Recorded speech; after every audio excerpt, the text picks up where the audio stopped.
Colonialidade do saber e pesquisa etnomusicológica, descolonizando os termos da Ambira, Migas Orlando Silambo e Marcello Messina.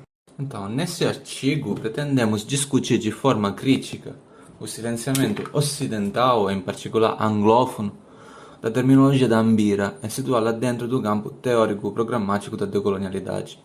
A Ambira, aqui na figura, é um dos idiofones dedilhado de altura definida com afinação fixa, típico da região abaixo da bacia do vale do rio Zambesi.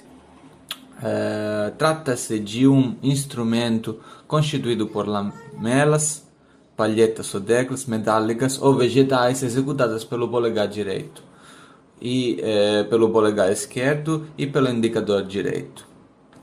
Embasamos a nossa discussão sobre terminologia no conjunto de contribuições teóricas que identificam a operatividade global de uma colonialidade do saber, conforme Lander, 2005, definível como hegemonia performativa dos saberes eurocêntricos no contexto da produção de pensamento não europeia e não eurodescendente. Walter Mignolo fala da Europa como um locus autoproclamado de produção de pensamento que é posicionado contra lugares aberta aspas, não pensamento, de mitos, religiões não ocidentais, folclore, subdesenvolvimento, fechando aspas. Frequentemente, saberes altamente localizados são representados como universais, justamente por pertencer a lugares do dito Ocidente, enquanto é fácil atribuir um status de particularidade a objetos e fenômenos oriundos de lugares outros. O sociólogo porto-riquenho Ramon Grossfogel, ao criticar esse fenômeno de concentração artificial dos lugares de produção de pensamento, fala expressamente de egopolítica do conhecimento ocidental, a qual, segundo ele, novamente abre aspas, permitiu ao homem ocidental representar o seu conhecimento como único capaz de alcançar uma consciência universal, bem como dispensar o conhecimento não ocidental por ser particularístico e, portanto, incapaz de alcançar a universalidade. A música não funciona de jeito diferente e normalmente representamos a música, entre aspas, erudita europeia como, entre aspas, a música, né? Ou seja, como uma referência universal para todos e todas. Investigações sobre os fenômenos pertencentes a essa música supostamente universal fazem parte do que chamamos musicologia. Ao contrário, quando, como no caso desse trabalho, embarcamos na tarefa de escrever sobre um instrumento tradicional africano, tal como a ambira, precisamos imediatamente de acrescentar ao nome da nossa área de estudos o prefixo etno, errança de um olhar etnográfico que a nossa disciplina já questionou abundantemente, mas que talvez permaneça na natureza dos nossos esforços investigativos. Como mencionado acima, os nossos estudos são significativamente delimitados a partir do prefixo etno, um fragmento semântico que é ligado a dicotomias operativas e coercitivas que identificam de um lado e do outro de barreiras, cercas e muros, o universal e o particular, o ocidental e o étnico, o normal e o desviante, o nós, o eles, enfim, em última análise, o sempre desejável e eternamente indesejado. Sagai e Mignolo, entre outros, situam essa produção de oposições binárias dentro da demarcação fundamental entre humanitas e antropos. Por um lado, a humanitas é povoada pela humanidade ocidental europeia e o antropos é o constante outro a ser observado e narrado a partir da episteme da humanitas. Essa mesma episteme da humanitas que pretende, como discutiremos adiante, renomear os objetos e fenômenos do antropos, forçando-os aos próprios regimes de significados e cometendo o que Boaventura de Sousa Santos chama de epistemicídio. A modernidade, por exemplo, é contraposta à ideia de atraso. Assim, Denise Ferreira da Silva diz que os outros em relação à Europa não são normalmente garantidos o direito à autodeterminação. Ao contrário, a existência desses sujeitos é normalmente regulada por uma série de imposições paternalistas que pretendem decidir o que é melhor para eles, segundo o princípio da necessidade. Em um texto celebérrimo, Stuart Hall propõe a dicotomia The West and the Rest. Outras dicotomias podem ser facilmente elencadas aqui: civilização, barbárie, desenvolvimento, subdesenvolvimento, ciência, superstição, etc. Todas essas representações, como fala Stuart Hall, são representações ultra simplificadas e destrutivas da diferença, e são reproduzidas na maneira em que a terminologia própria da Ambira é silenciada e suplantada por uma série de definições equivocadas e descaradamente etnocêntricas, como será discutido na sessão seguinte pelo professor Miga Silambo. Dando continuidade à fala do professor Marcel Messina, gostaria de lembrar que o período colonial quase acabou na África, mas a colonialidade do poder permanece ativa, dominando o período da construção continental. No contexto da música de Mbira, esta dominação se dá empregando terminologias europeias na nomenclatura do instrumento como uma tentativa de civilização. Nesse interine, na colocação do etnomusicólogo zimbabiano Dumisani Abraham Marair, percebemos que muitas pessoas chamam a Mbira por nomes europeus com conotações depreciativas, pois foram assim ensinados pelos missionários que pretendiam engrandecer os seus instrumentos musicais em detrimento dos africanos. Dumisani Maraí reagia ao fato de que as pessoas da mesma cultura que apoiaram a educação dos missionários em África referiam-se com regularidade ao seu instrumento mbira de forma etnocêntrica, eurocêntrica, usando designações como piano de dedo, piano de polegar, piano de mão, e mostravam-se pouco interessados em aprender o seu próprio nome africano. O que está explícito nesse contexto é a sedição da cultura europeia, que se transformou em uma espécie de molde cultural universal promovido pelos próprios europeus, mas incorporado por africanos colonizados. Este foi um dos tantos exemplos de silenciamento da nomenclatura da Mbira causado pela necessidade de inculcar um pensamento que pudesse persuadir o considerado bárbaro a se transformar em um agente civilizado. Esta transformação, no entender do universalismo, só podia operar-se em língua portuguesa ou inglesa através da referência cultural a um instrumento ocidental, o piano, que pudesse, por hipótese, possuir a mesma configuração ou técnica de execução que a Mbira.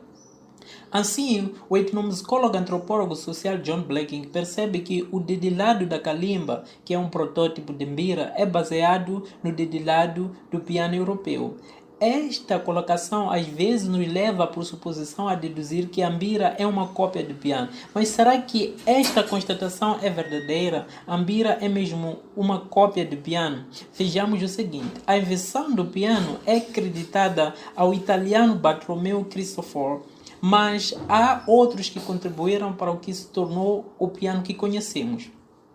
De acordo com alguns estudiosos, a família Medici já tinha um piano aproximadamente em 1700. Os estudos revelam que aos 33 anos, no caso em 1688, Cristofori atraiu a atenção de Fernando de Medici, o qual o contratou para ajudá-lo a manter os instrumentos da sua vasta coleção, além de tentar inventar alguns novos.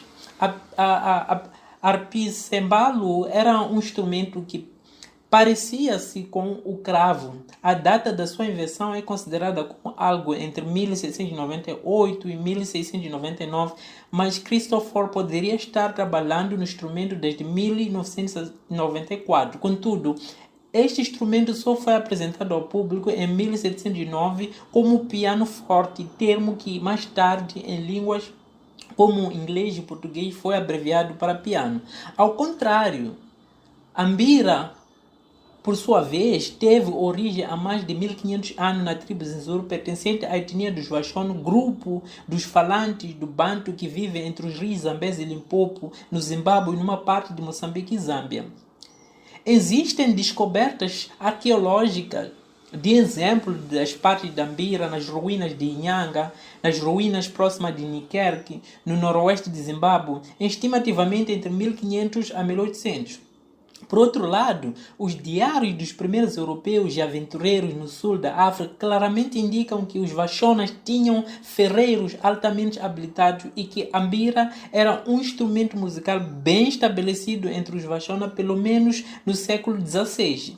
Além disso, é sabido que a mbira era um instrumento musical importante entre os Washona muito antes da primeira documentação impressa sobre a mbira. Ademais, o etnólogo e o musicólogo austríaco de Viena demonstrou que a mbira parece ter sido inventada 2 vezes na África. A primeira mbira revestida de madeira ou bambu, como podemos ver na figura, foi encontrada na costa oeste da África há cerca de 3.000 anos.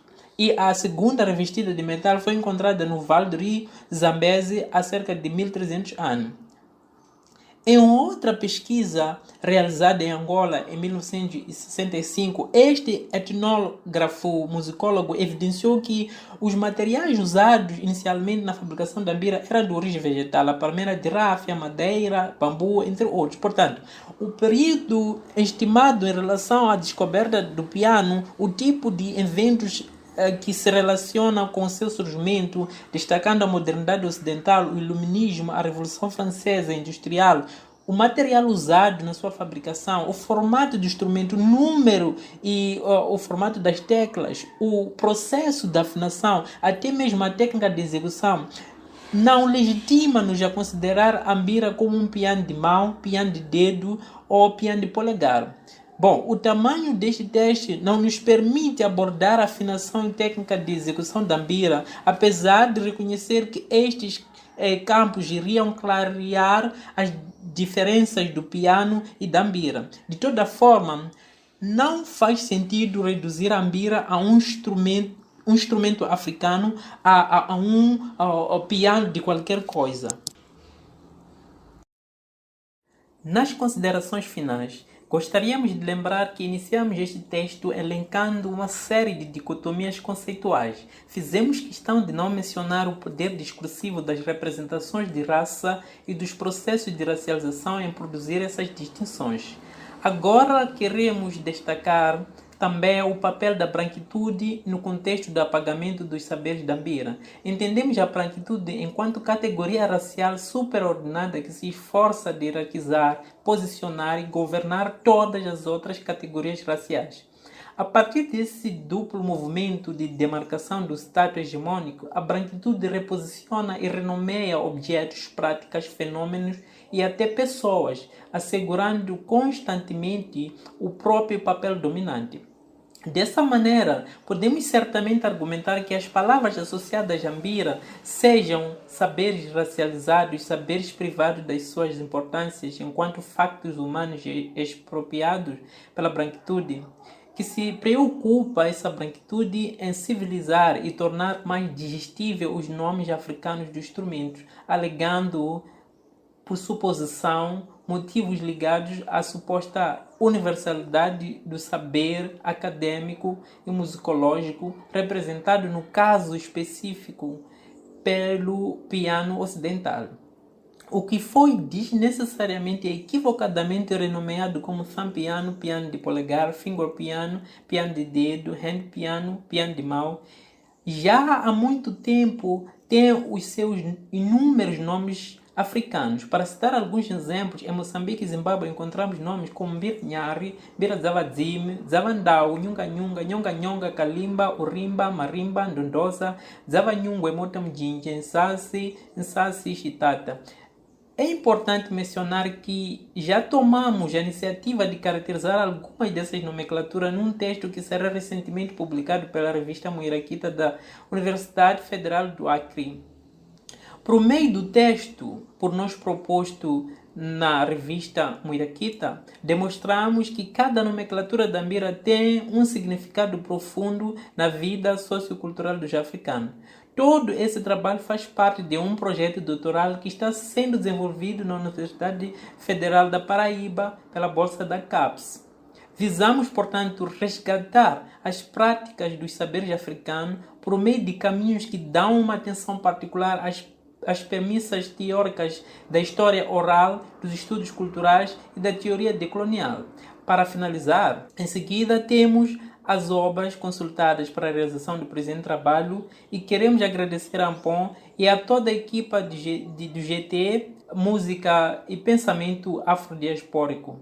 Kanemambo, Asante Sana, Siabonga, Ibongile, Incomo, Gracia. Obrigado. A frente é o caminho.